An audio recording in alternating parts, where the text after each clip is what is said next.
All right, guys, good evening, and welcome to the training class this evening on vacant land. I'm Wallace Crawford. I'm the broker in charge out in the Oakboro office for those of you that don't know me. So tonight we're going to go over this, of course, little disclaimer on the slide.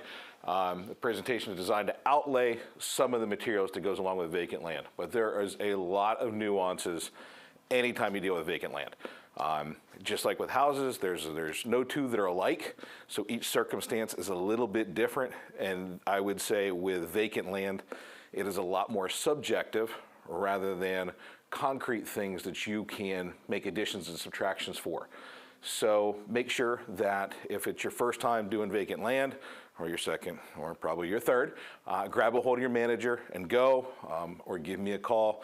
I can safely say that I don't think there's any managers here that wouldn't have a problem with you giving me a call and saying, hey, look, will you go out and walk this land with me, or I got some buyers that are interested or whatnot, can you help walk me through? Because there's only so much we can cover in a training class, and so many little tweaks here and there that sometimes you just got to be in the middle of it to see what's going on to really understand some of the stuff, even like we're going to go over tonight, and little twists and that. So make sure that you've got somebody helping you out for the first couple times, but there is zero reason to be afraid of doing vacant land.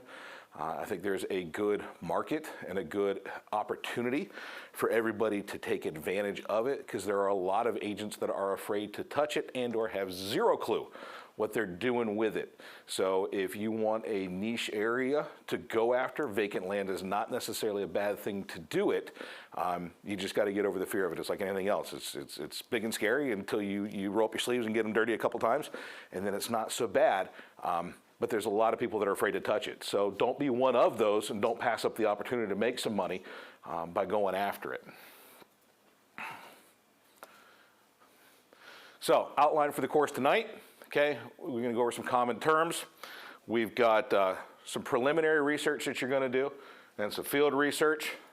Talk about going over some comps and some pricing strategies for it. So that's what we're going to go over tonight, and I know it's only a couple of bullet points, but each one of those we're going to go in depth on. Take a look at it. Feel free to ask questions as we go along. I want to sure everything is clear tonight. Like I said, obviously can't cover everything on every topic, otherwise you'll be leaving here in time to get your kids off to school in the morning. But some key terms that you should know. Okay, when dealing with vacant land, they're always going to talk about a perk test. Perk test is short for percolation. All right, for those of you coffee drinkers, you think about percolating coffee. All right, it's where you actually run the water through the grounds to get your coffee. It's the same thing here. Okay, another way to talk about a perk test is soil solubility test. Same thing. It's how well does that ground absorb the water? Okay, because any home that's going to be built, or commercial site, anything that's got to have people in it, has got to have a restroom. You got to have some way to dispose of the gray matter. So you either have city water and sewer, or you got well and septic, or some combination thereof. Okay, if it's got city water and sewer, life is good. Okay, if it doesn't, then we've got to do what's called a perk test. We're going to go into that later, how that's accomplished, what that looks like. But know that we're going to reference perk test. Post-construction buffer zone. Okay, this is a specific hurdle that you're going to encounter, especially in Mecklenburg County, some of the outlying areas. Just depends what that is there is a lot of areas that has free-flowing water, little streams, creeks, up to rivers. Okay, there are areas that are designated that you can't build but so close to them. There has to be so many feet away on either side of the water in order to be able to build. And these are called post-construction buffer zones. I'll show you where to get those later. Be familiar with the term. And the last one we're going to talk about is something called the UDO, okay, which is the Unified Development Ordinance. And any town, and I mean any and every town, must have one in order to be in compliance with any and all zoning regulations. If a town slips up and lets their UDO expired, they can no longer enforce a single zoning law. So when I tell you that they keep those things up to date, they keep them up to date, otherwise they can't enforce anything, and then we just get to have fun all over the place. But that is a set standard of what zoning is allowed where in each town and municipality, and what would be acceptable rezoning uses for that land, okay? So we're gonna talk a little bit about a UDO a little bit later on, but I want you to be familiar with the term. So when I just say UDO, you know what I'm referencing back to is those set city town plans for their land. All right, so some office research you need to do. I don't care whether you're working for buyer and seller, and everything we're gonna go over here in the beginning is going to be generic. I don't care which side you're playing for at this point, it's just overall things you're gonna wanna do. Any of you that all have worked with me before, you know that I'm a big believer in a little bit of trust and a whole lot of verify, all right? We got a whole lot of agents in our business that have zero clue what they're doing. So just because they advertise something or say something, don't believe it. You always wanna make sure that you are verifying everything. So whether you got a call and they want you to come out and list a piece of dirt, or you got a buyer and they found this listing, or you found it online and they might be interested in it, these are some of the steps you should be going through regardless of who you're working for, okay? Because the last thing you want to do is cement a deal on false information, because that's a lawsuit that's coming back on you and you're going to pay for, and dearly. So one of the first things you want to do is call the zoning department, because you're going to pull this thing up, right? While you sit in the office, you're going to pull up this piece of land, and it's going to have something zoned on it, okay? What does that zoning code actually mean? What can you actually do with what it's zoned? Any of that. So you're going to call them up. Is the zoning that's listed there actually right? Call the zoning department, okay? When you get in touch with somebody, guys, one of the number one things I want you to take away from this, and it should be common sense, but it's not. A little bit of politeness goes a long way. You're going to be dealing with people in positions for the town, for the county, for all of that are used to getting cussed out with about every phone call they take. They're going to pick up the phone and they're going to you're going to hear the tiredness in their voice. Hi, this is Betty with Environmental Health. How can I help you? And you can just tell, right? I mean, it's Tuesday at like 10 o'clock and she's already dog tired. Hey, Betty, this is Wallace Crawford with Mathers Realty. I hope you're having a great day today. Hey, I got a couple questions I'm hoping you can help me with. The fact that you actually listened to what she told you her name was and you used it back, you will hear her perk up instantly. And I'm not trying to be sexist with her, but 95% of everybody that you're going to deal with at the county office in these is going to be female. So remember their name, use their name, make a note of their name in case you got to call them later. But the simple fact that you asked how their day was going before you asked for anything, and you use their name, they are 1,000 times more likely to help you out with whatever you need. So when you call zoning, make sure, what is it currently zoned for? What list of uses falls underneath that zoning? Because here's the thing, R8 in Stanley County is not the same thing as R8 in Mecklenburg County, I'll tell you that right now. Okay, it's not the same as R8 in Anson County. All three of those counties touch. And they all have different parameters for each county. So find out what exactly it is and what does that mean. Do they have a reference guide they can send you? Do they have some kind of quick sheet, something like that? Otherwise, be prepared to take notes, okay? That's gonna tell you, okay, if it's residential and it's an R and that R stands for residential, what's the minimum lot size? How many acres? It'll generally tell you the amount of setbacks that you need in order to be able to build, all of that kind of stuff. Okay, if it's commercial highway business, that's different in each county too, all right? Some places, that means you can have a car lot. Stanley County, that means you can have a car lot, general highway business. You go to Union County, it's gotta be a specific zoning in order to have a car lot anymore. It's no longer general highway business. Okay, so what are those uses? And most of them, especially when it gets to the commercial, will fire you about a 12-page document of all the permittable uses according to that zoning. Okay, so find out what is the zoning and what uses can you go ahead and use for what it's currently zoned for. That word, that UDO that we just talked about a second ago, we're back to it. Because we've talked before, and you should have heard the terms through your pre-licensing and some other classes, what is the highest and best use? Okay, you've heard that before. So what it is currently zoned may not be the best use for your client. May be worth money if it's rezoned something else. maybe that you've got a buyer that wants it rezoned something else. So what is, according to the UDO, what could it be transferred to? Because it will have a set parameters. Promise you, if you are in the middle of Anson County and you've got farms all around you, that they are not going to take this one lot and turn it to commercial. It is not going to fall into the UDO. Promise, that is not going to happen.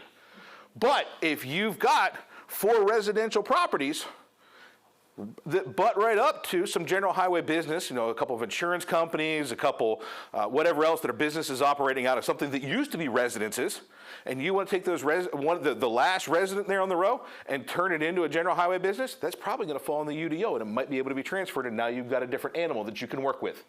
Okay? So that UDO, not only what is this animal today, but what can I turn it into tomorrow, possibly? And that's all that UDO is going to tell you. Okay? So these are some of these questions you got to ask to be able to find out that initial research while you're still sitting in your chair before you've ever left the office about what are you looking at and what can this thing be? What can you turn it into? Okay?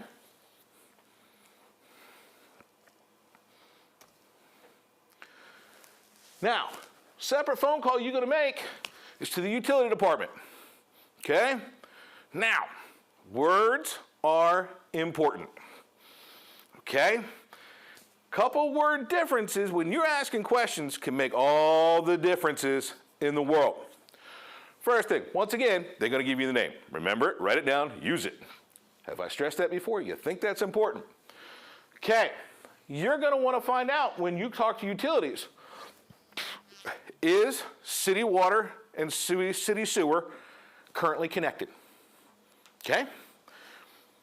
Do not believe your homeowner at all. Verify. If they say they're not available, or they're not currently hooked up, ask if they're available to be hooked up. Because here's the thing. If you ask, is there city water or sewer available? And they're like, nope. And you're like, okay, I'm off to, is it currently hooked up? And they're like, nope.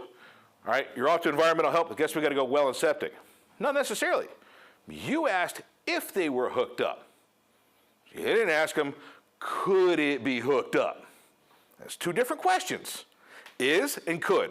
One word makes all the difference in the world when it comes to pricing this. Because just because it ain't today don't mean it can't be tomorrow if they pay the tap fees. They just haven't done it currently. But you didn't ask that question. They answered the question you asked. So make sure that you ask it both ways. Okay? Because all of a sudden, if it can be hooked up, but it is not hooked up, you've got a big difference there. Because now all of a sudden, you've got a certainty that you can get septic there. Whereas if it can't be hooked up, and you got to get a perk test, there's a possibility it may not pass perk, and now all of a sudden, you're looking at a 10-acre garden rather than a place you can put a homestead. Okay? Whereas if it can be tapped, it just hasn't, do you have to worry about putting in a septic tank anymore? No. Now all of a sudden, you've got places where you can build a couple homes. If you didn't switch that one word around from is to could, you could have potentially just cost your client tens of thousands of dollars very easily. Okay? So words are important. Make sure you ask that question both ways. If it is available, it's just not connected, ask them what their tap fees are. Okay? Because that's going to help you price things out, and it's going to help you comp things on the backside. Okay? So ask what those tap fees are. They're going to be able to rattle it off pretty quick. Sewer tap fee is going to be $2,500. Water tap fee is going to be $7,500, whatnot. They'll be able to rattle it off to you. Make a note of it. Okay? But if it can be and it isn't, ask what those prices are. Okay? Now, if it is not connectable, now we're into that whole perk test. Okay? So you're done with utilities at this point, because in order to get a perk, if it can't be connected, it's not a utility the city's going to maintain.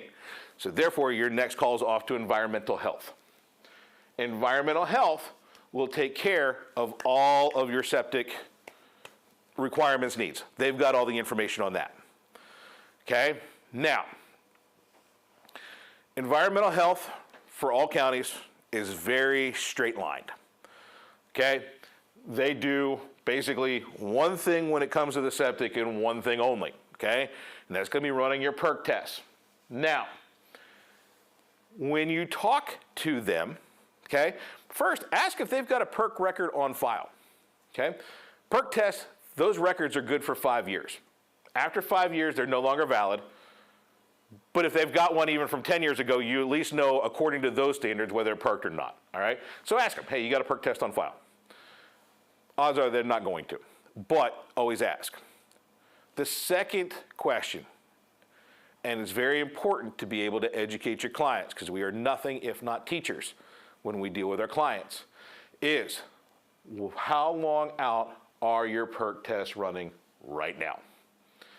Okay, so each county is going to be different, and you will be blown away with the answers you get. Last time I checked, Mecklenburg was at about 4.5 weeks. Stanley was at about 3 weeks. Union County was at 5.5 months. Okay, so why is that important? Well, think about this. If you've got a listing, you're getting ready to list this thing, you got to be able to tell your sellers, hey, look, there's an odds are that if the buyer's agent has done their homework, they're going to ask for a due diligence period of about 6 months. Why? Because they want to make sure they're not buying busted dirt. They want to make sure that they can actually put in there what they want, all right? Flip side, if you got the buyer, boy, wouldn't it look bad if you recommend to your buyer that, oh, it's dirt. We just got to get a survey done and we'll close this thing. There's no reason we can't close this thing in 3 weeks. Oh, you in Union County. Good luck. All right, so you've got to be able to educate top to bottom. So by asking this one question about how far out are your current perk tests, no matter which side you've got, you can counsel them on what to expect and talk them off of ledges prematurely that they didn't even know they were about to climb onto. All right? So ask them. Now, if the county comes out to do a perk test, it's the cheapest route, is the county. Most counties around here are going to charge about $250 for their perk test. You're going to need a plat map. You're going to need to rope off where tentatively the driveway is going to go, tentatively where the house is going to go. You need to tell them how many beds, how many baths, how many roughly square feet, etc. And marking the corners of the lots, that kind of stuff. And they'll come out and they'll do the perk test. Okay? You're on their time frame, number one. Number two, it is the cheapest route. But number three, here's one of the big kickers not normally in your favor for a lot of the dirt that's left, okay, in this area. And this is particularly for lower Union County, down in the Marshville area, and, well, all of Anson. The environmental health, when they do the perk test, will only come and test for a conventional system. Okay? That is the cheapest route there is, and it is the only one that is environmental health allowed to test for because none of them are engineers. So, if you are in one of those two areas I just talked about, and or you're in a bigger time crunch than wanting to wait till they've got rid of their backlog to get to you, soil scientists may be in your future. Okay? There are several of them around. There's one that I will recommend. So Larry Thompson is his name. He's out of Midland. Okay, Thompson Environmental Health. He is the only soil scientist I know in the area that Mecklenburg, Union, Anson, Stanley, Lancaster, and one other one that I'm forgetting, every single one of those counties' environmental health will rubber stamp whatever he puts in. They're like, if Larry checked it, that's all we need to know. He carries that much weight, okay? He is also an engineer. So if it does not pass conventional system, he can say, nope, it's not gonna go. It's gonna need a low pressure or a drip system, okay, which are two specialized septic systems. Here's roughly what it's gonna cost to install that. Prepare your clients if they're looking at those areas, what kind of price tag those could come with. An engineered system at this point in time is normally starting off at, let me repeat that one more time, starting off at about $28,000 for the septic system. Okay? And it goes up from there. Okay? So a conventional system is going to cost you about $8,000. So if your people are planning to build a house and they're like, oh, it's going to be about $8,000, and they got to go conventional, it's going to be a little bit of a sticker shock when it more than went up by 400% on what they thought to just flush the toilet. Okay? So prepare them. Larry can get to you quicker than counties can. He's also going to cost more. Why? Because he can. All right, so a scientist is going to get you there faster. They can engineer the system for you. If you have a feeling it's not going to go conventional, they get you done faster, but it is going to cost your client more money. Okay, just know all of that. Okay, questions so far?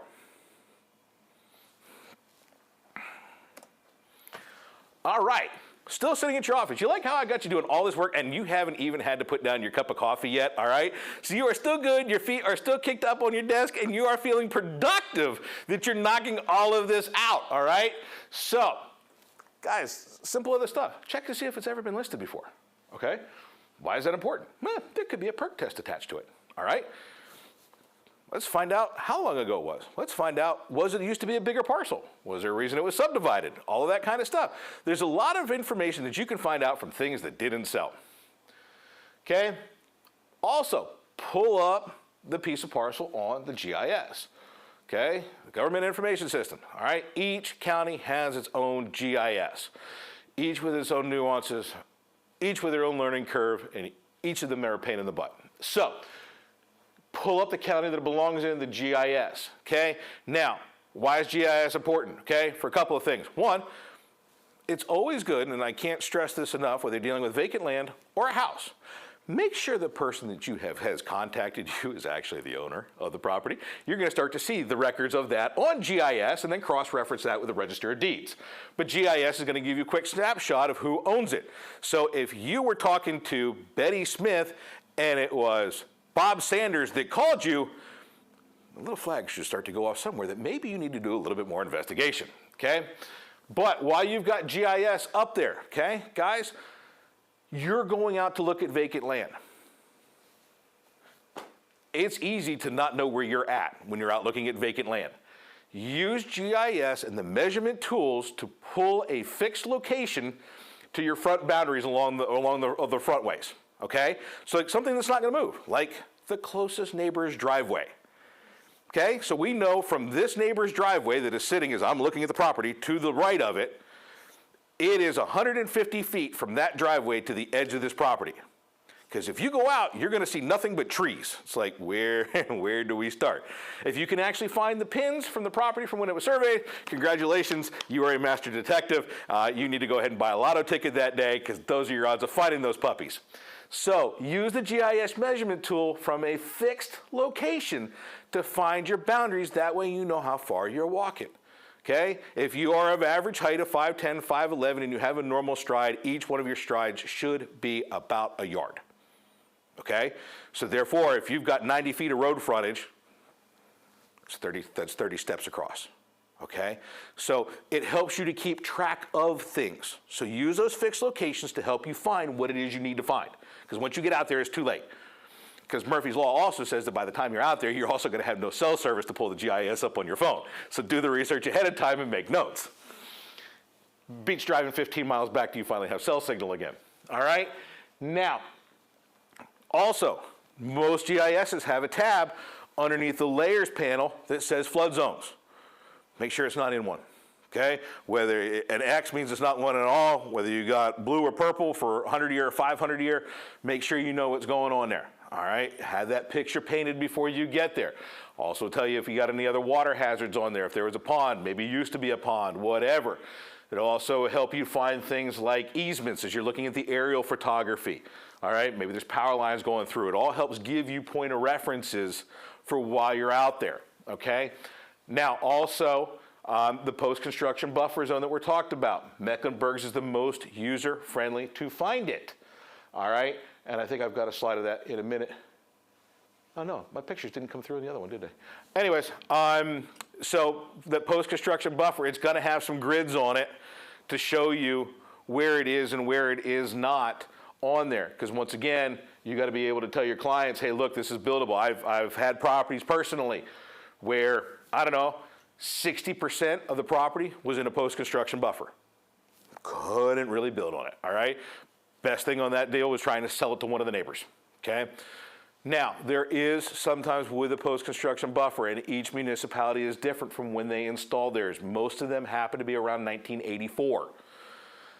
If the lot, as it currently sits, was created prior to the creation of the post-construction buffer, notice there was a lot of what ifs in that statement, okay? Let me say that again. If the current parcel was created prior to the creation of the post-construction buffer, it is possible that that post-construction buffer may not apply because that lot may be grandfathered in. However, if that lot was created after the post-construction buffer, it was it was one lot and they created two, it was made into two afterwards, that dog is not gonna hunt, all right? That post-construction is definitely gonna carry over.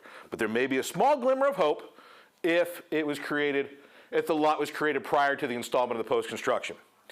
If you have the post-construction buffer, the only way you are going to be able to mess with that area, to the best of my knowledge, the only way is to get the Army Corps of Engineers involved to sign off on everything.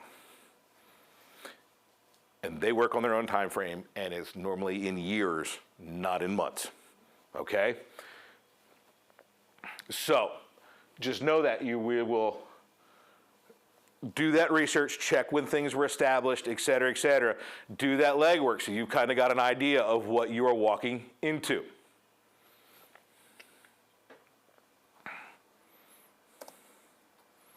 All right, now, let's get out of the office. Okay. So, your field research.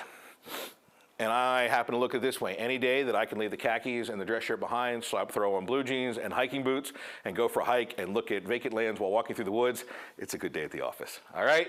So, while we're doing this, okay, you get there, take a look at your surroundings. Your eyeballs are your best tools. What is the slope of the land, okay? I don't mean this to be ugly, but I have found that reading a topography map, although you can find them on GIS, is a very much so lost art. So although you can pull up the topography maps on GIS, I would be safe to say that probably 85% of the people that pull them up have no clue what it is what they're looking at. And that's not an insult, it's just a lost art. So, what is your eyeballs telling you about the slope of the land? Is it sloping towards the road, away from the road? Is it a bowl? Everything's coming down to the center. Do you have a definitive peak? What's your eyes telling you about that? There's no, whether it slopes towards the road or away from the road is completely subjective on which one has more value. It actually really depends on the lot size. The bigger the lot, the more people just don't care. In fact, generally people want bigger lots to move the house back a little bit so that they can't be seen from the road. I don't really care which way it's sloping, okay? If it's a smaller lot, generally they want it sloping down towards the road. That way the house can sit back as far as possible and the water's not running towards the house, it's running towards the road and the stormwater runoff of the drain systems. But what's your eyes telling you? How steep is it? How shallow is it? Okay?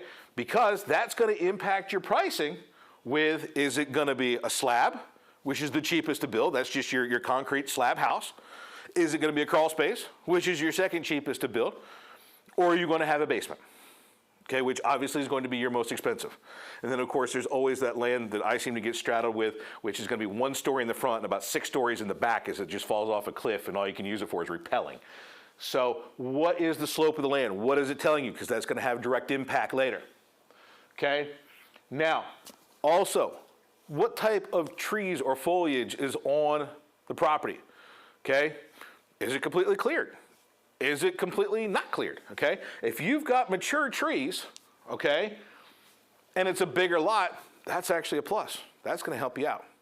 One of a couple reasons. One, people wanna buy over an acre so that they can have trees around and not see their neighbors for the most part. Two, if it's over 3 to 4 acres, especially if it's over 5, and there's mature trees on there, some of them may be able to be harvested, and you may be able to actually have a little bit of money on that lot. Okay, so the bigger the lot, the more people actually want trees. Okay, the smaller the lot, the less they want trees, because they're going to have to clear most of them off in order to be able to build the house. So depending on the size of the lot, trees are either a plus or they're minus. Now, if it was cleared all about 7, 8 years ago and you've got 6 acres of nothing but scrub growing up, now that's, of course, that's going to be a negative, all right? But if you've got good mature trees, all right, those could be a plus depending on the size of the acreage, okay? So take all this into account. Also, what are hardwoods versus softwoods, okay? Hardwoods are going to last longer in storms and all that kind of stuff. Okay, softwoods, I mean your pines, and generally your more rounded leaves. Your hardwoods have pointy leaves. You all know what the Canadian flag looks like, right? That's a maple leaf on there. You know how it's all got the jagged points on the end of that leaf? It's the most easiest one to reference. A maple is a hardwood. So if it's got pointy leaves, those are generally hardwoods, and those are more desirable. The roots go deeper, they're less likely to come over in windstorms, etc. Okay? So just, these are eyeball tests. Once again, it's subjective, all right? Which way is it going to go for your buyer seller? It's subjective, but it's your duty to make sure you're taking notes of this, so as you price it out, you're best able to use it as influence. Okay? Now, last one. So you're looking at the different grasses, you're looking at the different brushes, the lower foliage that you're going to be walking through. Is it kind of a lighter yellowish green? Is it a deep, lush green? Okay, tip there, because that, believe it or not, is going to tell you how much water is on this property. If you've got kind of that lighter yellow, heading towards lime greenish, you've got probably a lot of rocky soil and it's not retaining a whole lot of water. Okay, that's why it's that color. The roots can't get that deep to really pull from the water table, and it's not sitting there much. But if you get that lush green and everything's a little bit thicker around and it's got that really healthy, darker, deep green, so you got some mosses, all that, you've got a lot more water in the area. Of course, there's always a break-even point between being completely oversaturated and retaining a lot of water and not. But just make note of that, because if you see pockets of this deeper green, that area might be retaining a lot of water. Probably also a better place to sink a well if you've got to go that route. Okay? So you're making notes of all of this as you're out walking. Gotta say this too, little health tip for you. Okay? Guys, when you get done doing this, okay, when you come back in, especially during the summer months, of winter, it's not so bad. During the summer months, okay, and then in the fall, check yourselves over clearly when you get back in, all right? When you go, tuck your jeans or your pants into your boots, tie them off well, all right? You want to check over. In this area, we've got a lot of ticks, okay? And you don't want to come down with Lyme disease. Okay, so just make sure you get home. I don't mean this to sound crass, but when you get home from there, take off all your clothes, check yourself in the mirror, make sure that you don't have any there, and if you do, there's a couple different ways to get them off, all right? But don't just pluck them out, but make sure that if you're out, especially if you're walking through the woods a lot, checking out these properties, get home, as soon as you're done, get undressed, check yourself in the mirror, make sure you don't have any ticks on you, just look out for your personal health and safety, okay? Questions so far? Yes. Yes, sir. Okay, so first question is, whenever you get a perk test, does that, say if I want to put multiple, so is the home, where the home is placed, is that based on what the perk test says?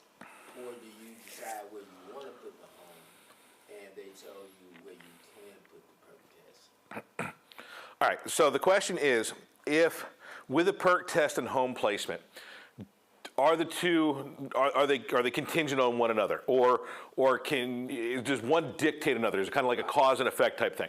So with it depends. If you do through environmental health, they're going to have you place where you think you would like the home, and they're going to test around there to see if it's going to fly. Normally, a septic tank is within 50 feet of the house. Okay, so, and the county's going to run with that. If you pay the extra dime to have the environmental engineer come out there, the soil scientist, they're going to look at the land and go, okay, we're going to take holes here, here, here, here, and here, see which one has the best shot for actually giving a septic. Now you decide where you want to put the house after that. So generally with a soil scientist, you want to be there to say, okay, we're kind of thinking here, and they'll take that into account, but generally they're going to put multiple holes, and they charge you per hole. But they're going to have a better idea of what's going to give you better odds of actually coming up with a pass perk. Gotcha. Okay. Now, I've seen septic tanks. I think the longest one I saw, by the time it got from the house to the leach field, was right about 230 feet. And that was up in Cabarrus County. Created multiple issues. But yeah, I mean, it can be run if you are dead set on I want my house here, but you can't find a hole until you're 2 acres over. It's going to be an expensive penny to have that much sewer line run to have it installed, but it can be done. Another question. So if I wanted to put 3 homes on a property, I'm assuming it's 3 perk tests. And what's the minimum acreage for? Is there a minimum acreage per septic? It depends. So the question is, if you wanted to put multiple homes on a piece of property, what is the minimum acreage that each home would need? So you've got a couple of different things there, and it all depends on not what you're doing today, but what you see the future looking like, okay? And the reason I say this is you can create a family compound. Zoning will tell you how many houses you can put on there, what their town regulations will allow. I know family compounds that have 4 or 5 homes on one lot. Now, that lot is 7, 8 acres, but they've got one home on there, okay? So they will tell you. And if you're looking on keeping it in the family, all right, you need your getaway house, your wife's driving you up the wall, you got a place for the kids, you got, want to have set up for the grandkids, that kind of stuff, and it's going to be your family compound, and you plan on keeping it that way, then believe it or not, you can get away with 1 septic tank. It's got to be large. It's large enough to hold capacity to be able to handle all the bedrooms, and it's called a communal system, okay? From going down 2427, there's an old abandoned school that sits on the right-hand side. That entire school is actually on a septic tank. Wow. Okay, an entire school fell out. Now, that septic tank, the diameter of that tank is over 50 feet across on the diameter of that septic tank. Okay, but the entire school was run off of it because when they built the school, there was no city sewer. So it's possible. That old adage, it's the golden rule. He who has the gold makes the rule. So if you want to pay a pretty enough penny to have it done, you can run multiple homes off of one communal system, okay? Same with the well. You can run multiple homes off of one well if it's deep enough and you've got the water reserve. Now, we take that same exact scenario, though, and it's like, all right, I want to do this, I want to build this, but I don't know if my kids are really going to want to stay here. We might get 10 years down the road, times maybe change, I may have to sell off one of those homes. Now all of a sudden you've created an issue by having a communal system. So now it is, when you talk to zoning, what are the minimum setbacks, and set each one out so that you've got the possibility of subdividing those lots later so that each house has its own lot, okay, and its own system, okay? Those systems are going to dictate the minimum size that you're able to build. If you've got a conventional system, you can probably get away with a quarter, about a third of an acre lot. If you've got a low pressure to a drip system, you're normally looking minimum 3/4 of an acre, because by the time you get the leach field, a drip system actually has 3 separate chambers that it runs filtration through. By the time it comes out the end, it's almost drinking water. I wouldn't recommend it, but it's almost drinking water. But it goes down through 3 separate chambers, but to have the repair field, the emergency repair field, and those 3 separate tanks, you've got to have the extra square footage to get it done in. So the type of system you have will dictate the minimum acreage you're really going to be able to have in order to be able to pull it off, and what your intended at that time future desirability is for the usage of that land insofar as how you want to keep it. Anything else? Okay. Any other questions? Those were excellent questions. All right, so comping. Guys, I would love to tell you that I had some miraculous pluses and minus sheet for you, like we've got with square footage, or if you have granite countertops, you're going to give them this, or if you've got a fireplace or you don't, we're going to take this much away. Yeah, it doesn't exist, guys. All right, so like I said, vacant land is so much more subjective. When I do vacant land, it's really kind of a triangulation of different methods, all right? There is no one perfect answer. A lot of times there's a what it's not over what it is. Now, sometimes there's some hard numbers that you can make adjustments to, but it's very subjective, okay? So, method one, okay? So, we talked about those taps earlier, right? Getting those tap fee schedule from whomever you talk to at utilities.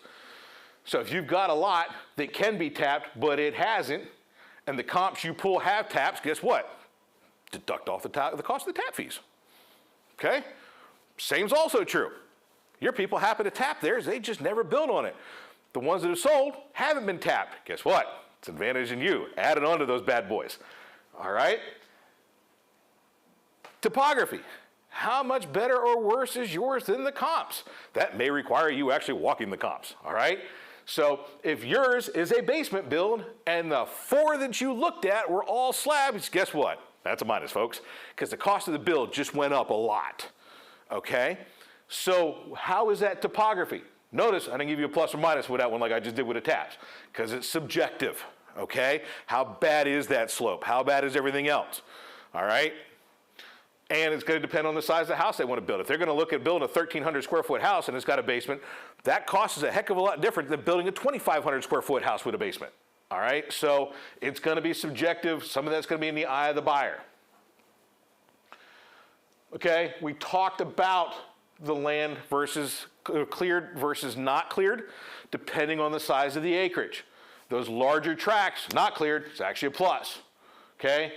Smaller tracts, not cleared, actually a minus, okay? So you're gonna factor in some of that, okay? Figure if you've got, and this is just rough numbers, and each place is gonna be different depending on who you get a hold of with chainsaws and bulldozers, all right? But if you've got a half an acre lot, and one's cleared and one's not cleared, in order to clear it, you're probably looking at about 20 grand. By the time they get everything taken down, hauled out, burned off, whatever needs to be done, you're looking at about 20 grand to drop those trees in that half acre. Now, my area is great because we all know Billy Bob that has a backhoe and a chainsaw, and you give him a 12-pack and we're good to go. But Mecklenburg County gets a little bit more uptight about that kind of thing. All right, so got a star, an asterisk, or an exclamation point down here at the bottom. When we look at houses, okay, we try and look at that 1-story versus 1-story, 2-story versus 2-story. We try and keep those years of being built kind of similar, kind of hopefully with that 15-year range or so. We want to try and keep, we want to try and do brick versus brick. So we've got those ways that we try and comp and lump things together to give us better ideas of what our values are. So having said that, I have found over the years, okay, once again, subjective, but I found over the years that if you're looking at 0.15 acres to 1 acre, you can generally comp those together, okay? 1 to 5 acres, that cost per acre is going to be similar. 5 to 10, same there. 10 to 20, notice we took a bigger jump there, okay? And then 20 and up, you're looking at. Now, I still wouldn't go crazy and take 21 acres and try and comp it out to 150, all right? But those ranges seem to have the most in common with each other on the cost per acre if everything else remains the same, okay? Why? That 0.15 to 1, generally you're going to be looking more urban, okay? Those are going to have your city water, your city sewer, all that kind of stuff. You don't get out to my neck of the woods and come across a 1 acre lot that doesn't have that. Those are the few that are left that are still tappable. That 1 to 5, okay, those are people that are still looking to build a single family home. They just don't want to see their neighbors, okay? They want that little bit of privacy. They want a little bit more country. They maybe want to have some chickens. They want to do that, but it's still going to be a single family home. 5 to 10, those are your small builders, okay? They're looking to hopefully subdivide that thing up into a lot or 5 or whatnot, sell off a couple homes. So they're going to be looking at it in a different way. Those also might be your, we want to get out, we want to do a little bit of rural farming, but we're not big time farmers, but we want to just kind of get off the grid a little bit. We lived in the city the whole time. We want to get off the grid a little bit, build that farm and whatnot. That's kind of our retirement plan. 10 to 20, okay, those are the people that are looking to get that country home, that either A, they're looking to get the country home and be able to write off some taxes by putting that into an ag program for deferred taxes or a timber program for deferred taxes. So they're looking to be able to get a little bit of money back on their investment, still not have to deal with neighbors, or those are your builders that are looking to build your major subdivisions, okay? 20 and up, those are either gonna be your straight up farmers, okay, or they're straight up developers. Okay, I don't know too many people that are just looking to buy 20 acres for themselves to put up their homestead. If they are, they're just going to write the check and be done with it because that's the kind of bankroll they've got going on. But when you're looking out and you're breaking, do not comp a 1 acre versus a 20 acre because the diminishing returns on the cost per acre is just way too much. If you try and do it, your numbers are going to be horribly skewed. Question. Sir. So whenever you are comping a property, do you consider the tax value of the land? For example, according to the tax record, one land value may be at $50,000, another land value may be at $100,000, but the lots are different, are similar in size. Would you eliminate that higher tax value over the one that's less? So the question was, if I understand it correctly, paraphrasing, is would I use the tax record valuation as a means of coming up with a marketing price for the property? The answer to that is no. Same as houses, I find that there's very little correlation between the tax value and the resale value. The only way I use the tax valuation is in correlation with the listing price, is to say maybe there may be a pattern that everything that is sold has been between 30 to 47% above tax value. Or in this area is 10 to 15% below tax value on all these 7 that have just sold. Wait a minute, mine just came up above tax value that I was going to list it at. Wait, did I go sideways somewhere? But insofar as actually using it as a gauge to come up with a listing price, no. Good question. Method number 2, okay. If we're looking on especially stuff that you think a builder is going to want to go after, okay. It was told to me years ago, I hope it's still true because I'm still using it. If not, I'm messing up. That builders, for the most part, only want 20% of the entire resale of the home tied up in the land and the improvements on it. Well, septic, driveway, etc. Okay, grading, tree removal. Okay, so if I'm looking in a neighborhood and I've got a 1 acre lot, everything else is sitting on a 1 acre lot, and I've got it there and people are looking to sell it off and all the houses in the neighborhood are selling for $300,000, that tells me between everything, the tap fees or whatever else, that I probably need to be at most of $60,000 for this piece of land. Which is what I was told years ago. I still use it as a record, not the only one, but it kind of helps me triangulate, okay? So now we've got method 1, now I'm working on method 2, and what's it gonna cost, what do the comps for the houses in the area say? Okay, if the houses are only selling for $150,000, ain't nobody gonna wanna pay $100,000 for a piece of dirt. Don't make no sense, okay? So, it's kind of taking those different factors there to help pinpoint in where you should be.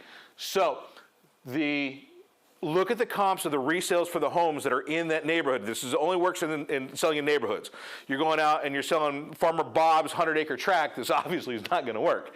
All right, but if you're in a residential looking at lots that sub 5 acres, this would probably be, I would use this tool in my belt to help gauge things. Okay?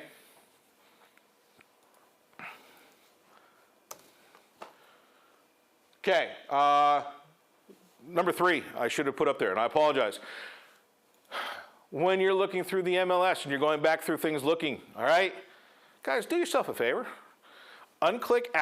Keep the active clicking. Unclick under contract and under contract show. Click on expired and withdrawn so you can see what didn't sell. If you've got 4 1-acre lots all in a 2-mile radius that are all listed $100,000 and you're listing you're listing the same 5-acre tract, guess what? The market is telling you it needs to be below $100,000, otherwise they wouldn't have gotten fired and those things would have sold. Okay? So sometimes it's what it isn't that helps you to tell what it is. If everything else is sitting on the market, that tells you those numbers were too high. Okay? Bill always used to say, what? There's only a couple things that sell real estate, right? Price, condition, architectural design, and location. Well, there is an architectural design. It's what, in theory, you're going to build.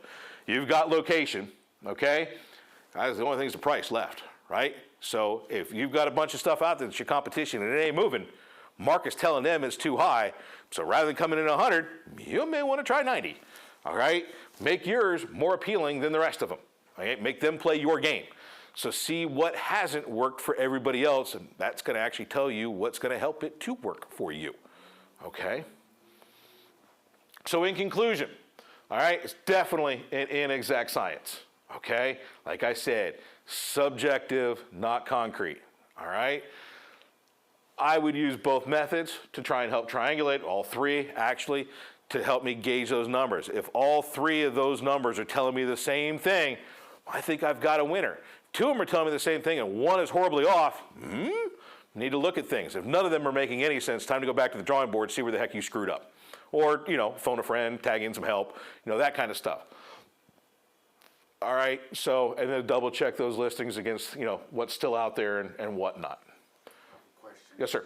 When hunting for comps, of course, like you said, all these counties touch each other. Yep.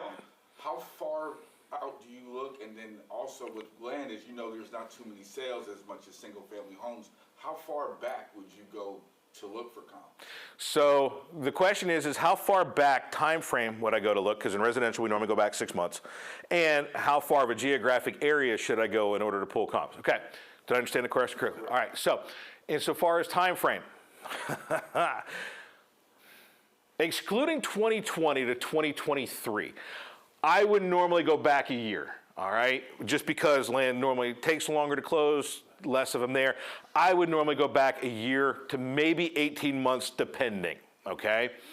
So they're not as it's not as much selling as houses do, and they take longer to sell. So I would pull back my comps farther. 2020 to 2023, of course, was crazy, and everything just kept escalating. That's why those are invalid numbers. So 18 months probably at the farthest, okay? As far as I would go, generally, in all honesty, I start with the county. And then if that gets possibly too many, I'll shrink down the list from there. So I will generally start in at 6 months in the county, see what I get as a result, start tweaking my stuff from there. You go outside of the county, too much changes with taxes, et cetera, et cetera, et cetera. If I can get it down to same school district, great. Sometimes that happens, sometimes it doesn't. That's one of those subjective things. Each school's got their ratings, that type of stuff. So, if I wouldn't compare, like if we were in Mecklenburg County, I wouldn't want to pull something from Audrey Kell versus West Charlotte. Just 2 different high schools, 2 different reputations. So more people are going to want to go to another area than another. So, but generally speaking, especially the more rural you get, the more I'd blow it up to the whole county, and then work down from there. So it's hunting and pecking there. If you've got and generally within the county, it's the school systems that are going to separate you. So if looking at the ratings, one seems to be far superior to another, then I would make a little bit of allocations for that as well. Thank you. Mm-hmm. Any other questions? Any questions come in from offline? No. Okay. I want to thank you all for coming in tonight. I appreciate it. And if I can be of any help to any of you in the future, just don't hesitate, reach on out. So thank you. And yes.